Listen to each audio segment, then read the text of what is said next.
नमस्कार विद्यार्थियों। पिछले वीडियो में हमने कविता के बहाने कविता का सरलार्थ किया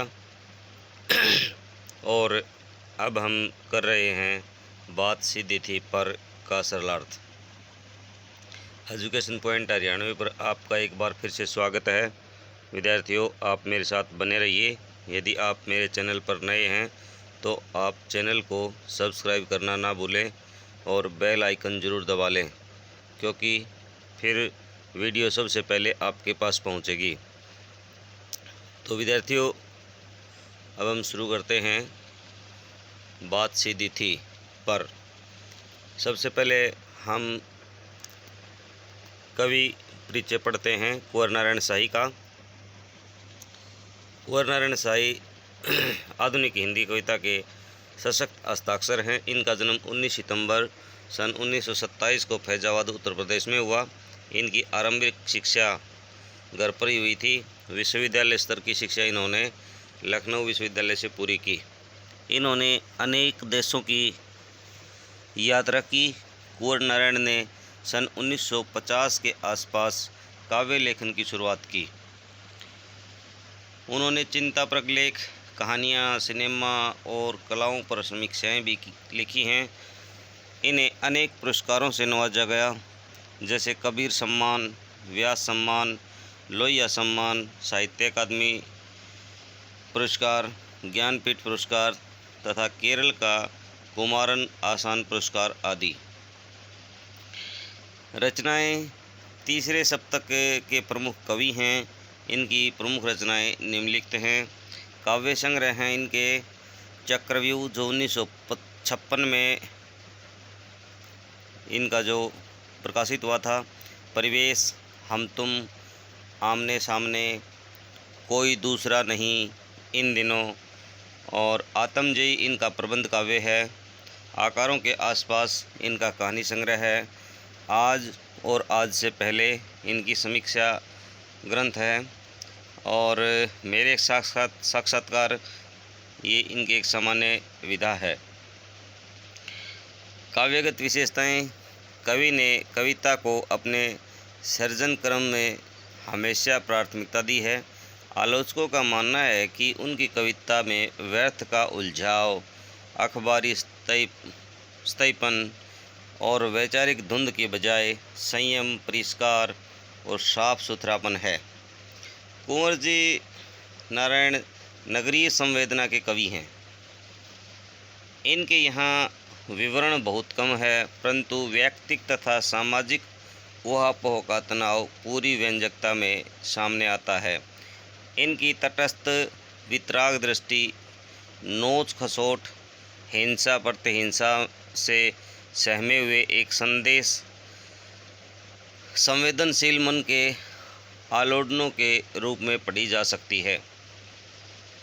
भाषा शैली, भाषा और विषय के विविधता इनकी कविताओं के विशेष गुण माने जाते हैं।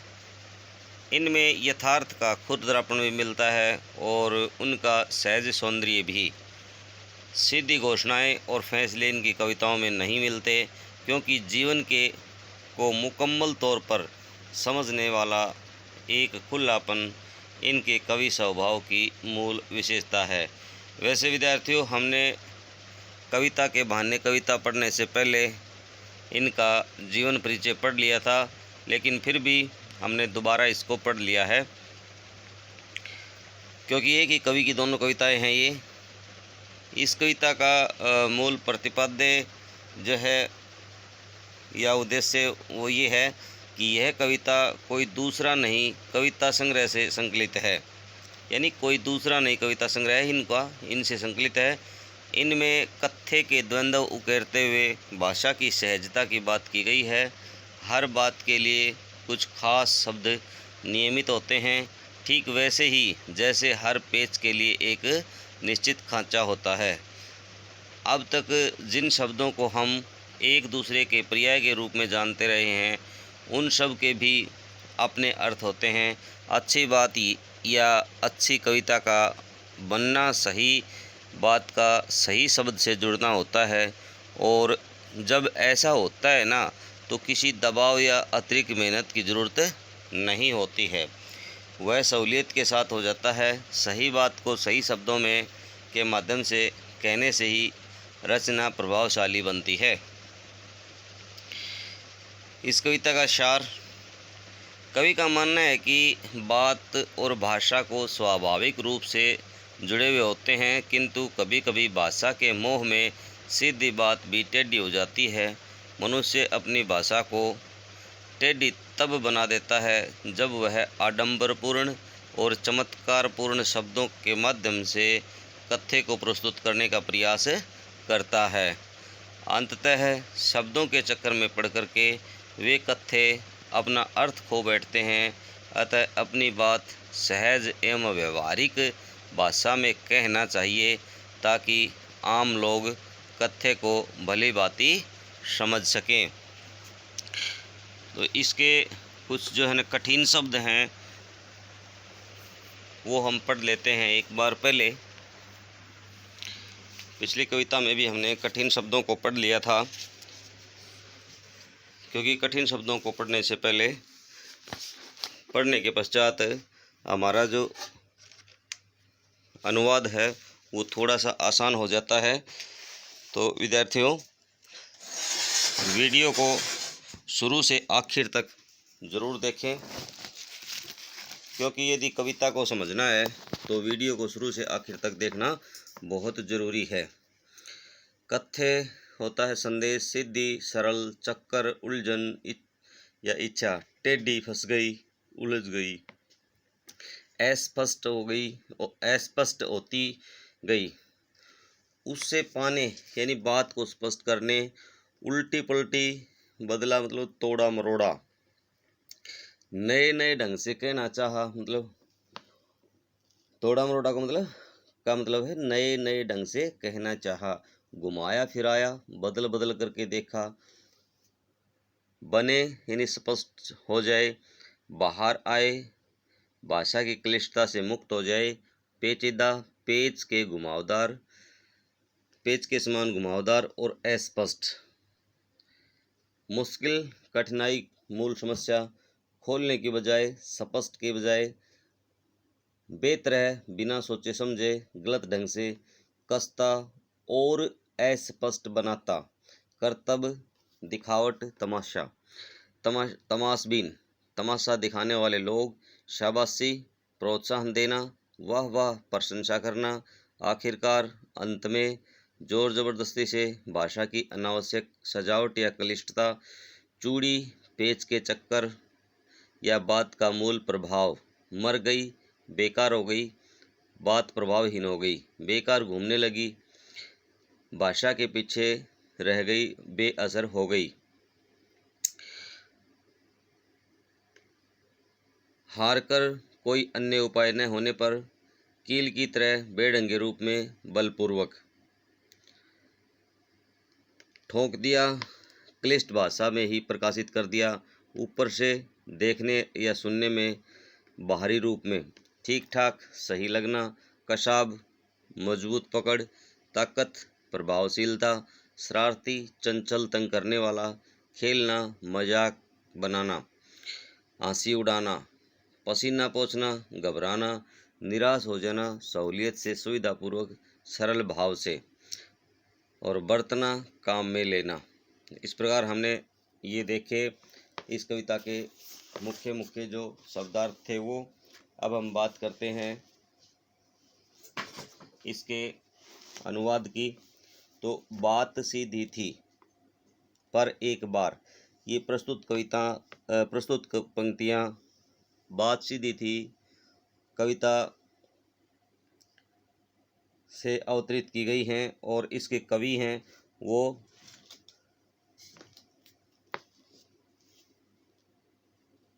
इसके जो कवि हैं कुंवर नारायण शाही जी हैं।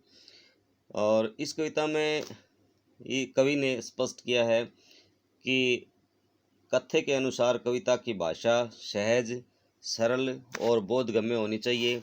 बात सीधी बात को हम सहज एवं सरल रूप के द्वारा प्रभावशाली बना सकते हैं। यानी बात सीधी थी, भाषा के चक्कर में जरा टेढ़ी फंस गई।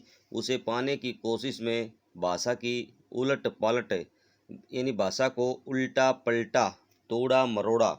तो यह कवि कहता है कि कविता एक सहज सरल बात में कहना चाहता था, लेकिन एक बार ऐसा करते समय मैं भाषा के भ्रम में फंस गया। मैंने सोचा कि मैं बढ़िया से बढ़िया भाषा का प्रयोग करूं, परंतु ऐसा करते समय मेरा कथ्य है वो उलझ करके रह गया। यानी बात की सरलता और जो स्पष्टता थी वो नष्ट हो गई, यानी सरल सी बात भी सुलझ कर रह गई। तब मैंने एक बार भारी भूल की। मैंने भाषा के शब्दों को काटना छाटना और तोड़ना मरोड़ना प्रारंभ कर दिया। जरा टेढ़ी फंस गई, उसे पाने की कोशिश में भाषा की को उल्टा पलटा, तोड़ा मरोड़ा। यानी कि भाषा को समझने के लिए मैंने शब्दों को इधर उधर घुमाना शुरू कर दिया। वस्तुतः मैं अपनी भूल को सहज तथा सरल से व्यक्त करना चाहता था, परंतु मेरी बात उलझ कर रह गई। तब मैंने यह कोशिश की कि या तो मेरे मन की बात सहजता से व्यक्त हो जाए, या मेरी बात को भाषा के उलट फेर की स्वतंत्रता मिल जाए।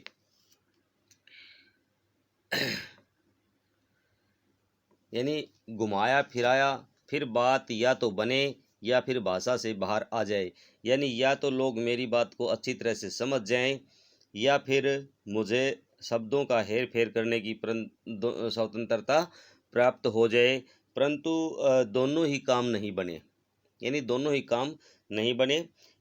इस प्रयास में भाषा जटिल से जटिलतर होती चली गई, लेकिन भाषा के साथ साथ बात और भी पेचीदा होती चली गई। पेचीदा मतलब जितनी बात जटिल थी, कवि यहाँ खोल कर बात बताना चाहता था, लेकिन शब्दों के हेर फेर के कारण जो बात थी वो और अधिक पेचीदा मतलब जटिल हो गई, और कविता का कथ्य और मध्यम दोनों ही उलझ कर रह गए। तो अब हम बात करते हैं इस कविता में जो मुख्य मुख्य चीज़ें आई हैं।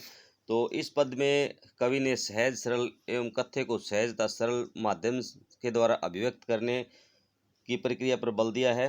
ऐसा करने से अभिव्यक्ति की सरलता का भाव है ना वो स्वतः ही प्रकट हो जाता है। दूसरा, सहज सरल और बोधगम्य हिंदी भाषा का प्रयोग कवि ने बड़े ही लयात्मक ढंग से करने का प्रयास किया है। प्रस्तुत पद में उल्टा पलटा, तोड़ा मरोड़ा, घुमाया फिराया आदि शब्दों का सटीक प्रयोग किया है।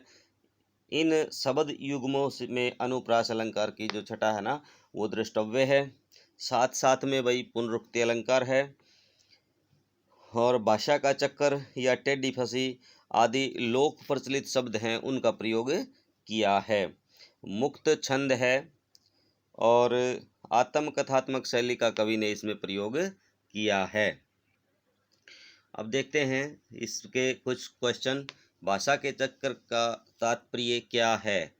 तो भाषा के चक्कर का तात्पर्य है भाषा को जबरदस्ती अलंकृत करना। कवि अपनी बात के बारे में क्या बताता है? तो कवि कहता है कि उसकी बात साधारण थी, परंतु वह भाषा के चक्कर में उलझकर जटिल हो गई। कवि ने बात को पाने के चक्कर में क्या क्या किया? कवि ने बात को प्राप्त करने के लिए भाषा को घुमाया फिराया, उल्टा पलटा, तोड़ा मरोड़ा, फलस्वरूप बात और भी पेचीदा हो गई। कवि की असफलता का कारण क्या था? तो कवि ने अपनी बात को कहने के लिए भाषा को जटिल और अलंकारिक बनाने की कोशिश की। इसके कारण बात और भी पेचीदा हो गई, यानी कि कारण बात अपनी सहजता खो बैठी और वह पेचीदा हो गई, यानी और भी मुश्किल हो गई। तो विद्यार्थियों, इसमें ये एक एक अंक के क्वेश्चन है ना कई मरतबा आ जाया करते हैं, तो इसलिए मैंने प्रयास किया कि आपका कोई भी प्रश्न छूटे ना, आपका किसी तरह का कोई अंक न काटा जाए। तो आप मेरे साथ बने रहिए। बढ़ते हैं अगले पद्य की ओर। सारी मुश्किल को धैर्य से समझे बिना मैं पेच खोलने की बजाय उसे बेतरह कसता चला जा रहा था। तो यहाँ कवि कहता है कि जटिल भाषा का प्रयोग करने वाला कवि लोगों की वाहवाही लूट लेता है, परंतु वह अपने भाव तथा भाषा को जटिल बना देता है। तो यहाँ कवि कहता है भाई मुश्किल को धैर्य से समझे बिना मैं पेच खोलने की बजाय उसे बेतरह कसता चला गया। यहाँ कवि का कहने का भाव यह है कि बात है ना, वो भाषा के चक्कर में उलझ गई, फंस गई। मैं इस कठिनाई को धैर्यपूर्वक समझ नहीं पाया, बल्कि मैं समस्या के कारण को बिना समझे उसे और जटिल बनाता चला गया।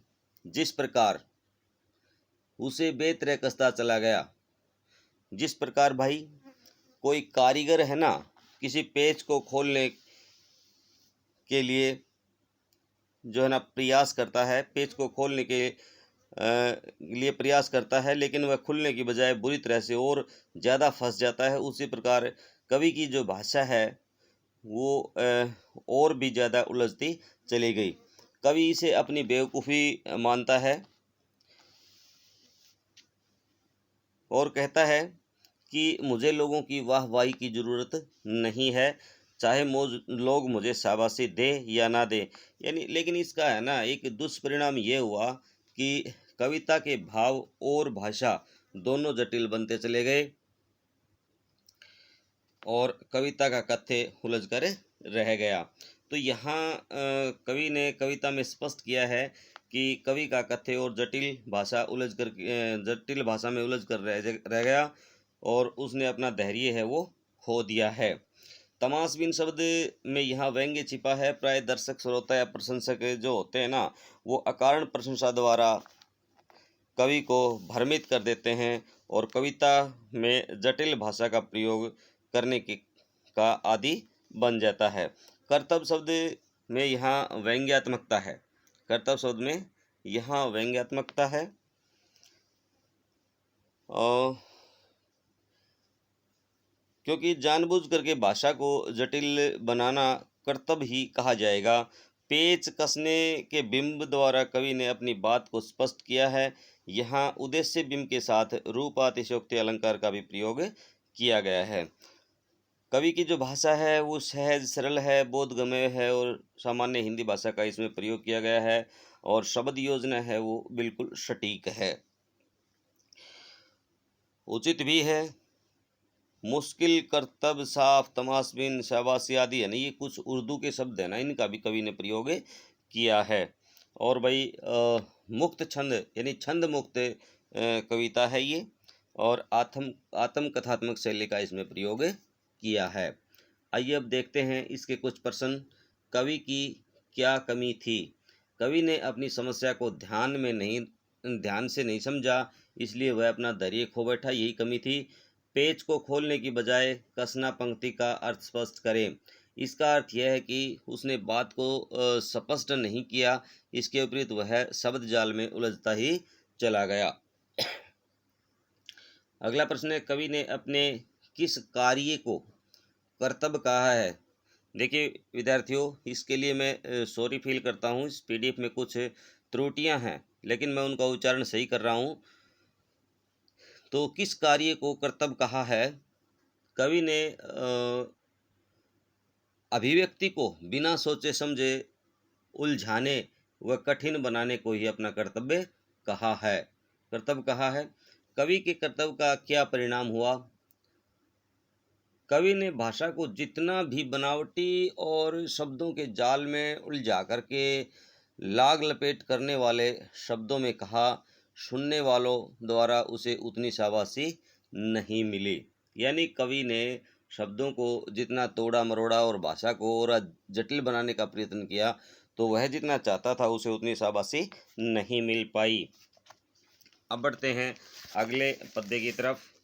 आप बने रहिए मेरे साथ और यदि आप मेरे चैनल पर नए हैं तो चैनल को सब्सक्राइब करना ना भूलें, क्योंकि लॉकडाउन के चलते विद्यालय अभी खुलने के कोई आसार नहीं हैं, तो सबसे बेहतर यही रहेगा कि आप स्कूल के की तरह ही मेरे साथ जुड़े रहें और समय रहते अपना सारा सिलेबस है ना वो आप अच्छी तरह से पूरा कर लें, ताकि आने वाली जो परीक्षा है उसमें आपका किसी तरह का अंक ना कटे।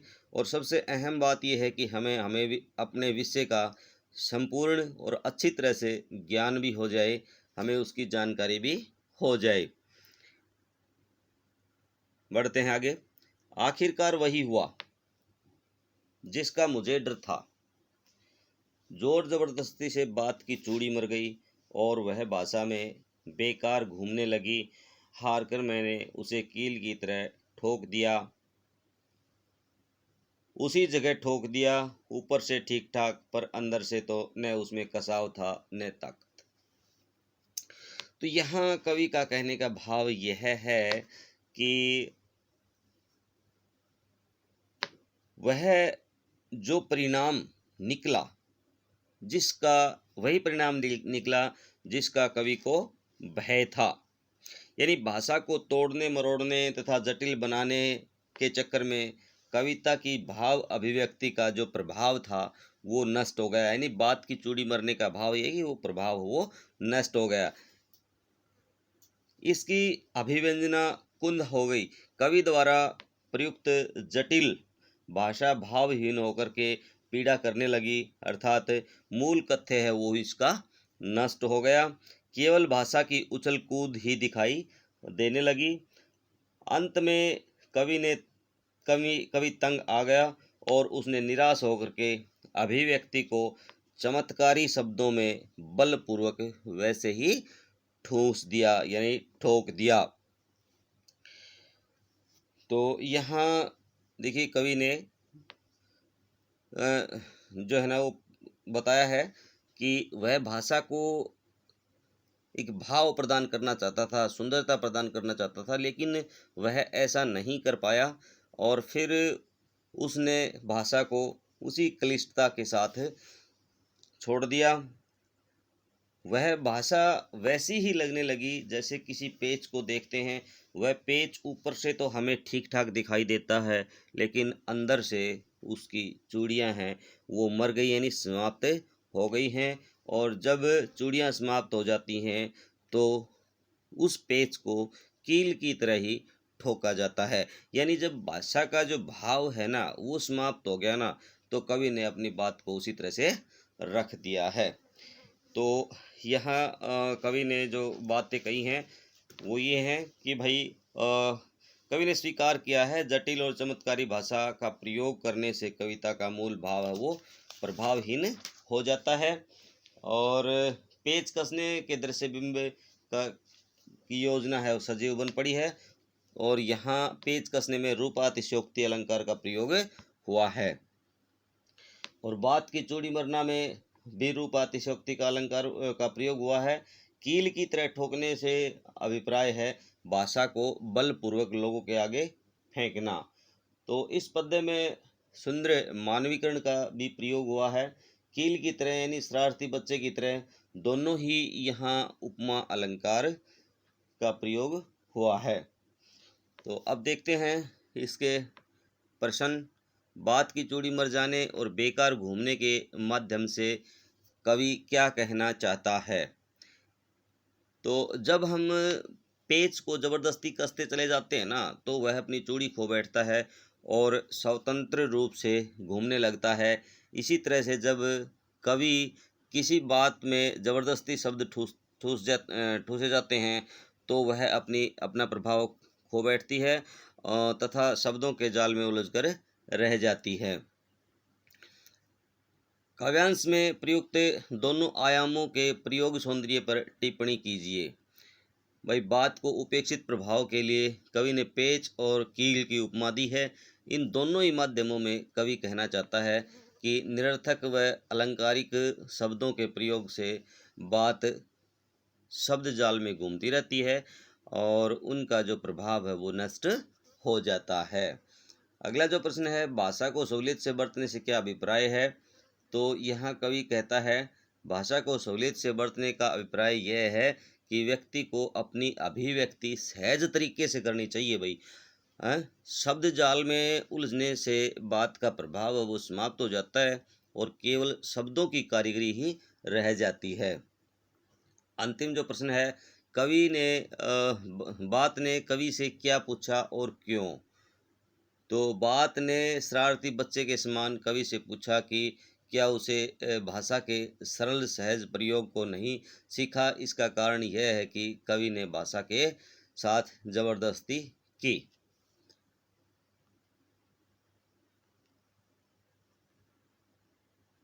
अंतिम पहरे की तरफ, पद्य की तरफ चलते हैं।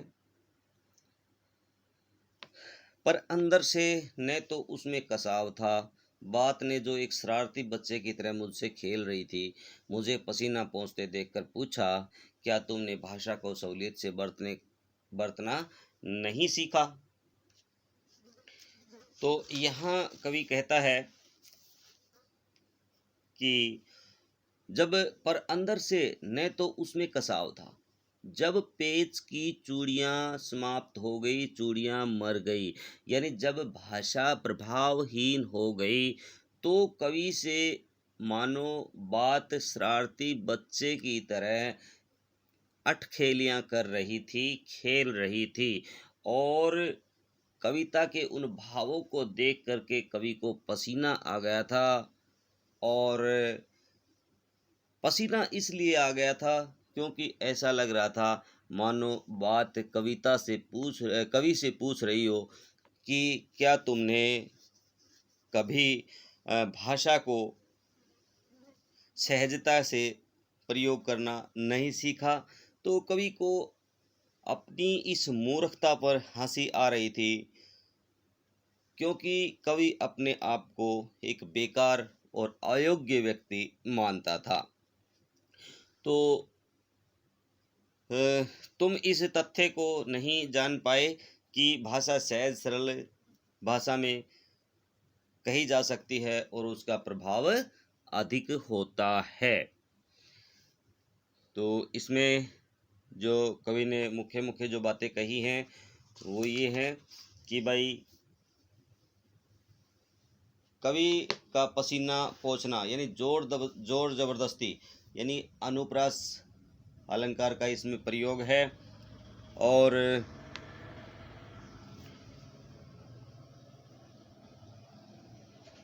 इसमें कवि ने सहज सरल एवं बोधगम्य भाषा का प्रयोग किया है। और आखिरकार जोर ज़बरदस्ती, इसमें जोर ज़बरदस्ती, ताकत, पसीना जो है ना, सहूलियत आदि उर्दू के शब्दों का बड़ा ही सुंदर प्रयोग इसमें किया है। और शब्द योजना सार्थक और सटीक बन पड़ती है। और छंद मुक्त एवं संवादात्मक शैली का कवि ने इसमें प्रयोग किया है। अब इसके देखते हैं कुछ प्रश्न। रचनाकार के सामने कथ्य और माध्यम की क्या समस्या थी? रचनाकार का कथ्य सरल एवं प्रभावी था।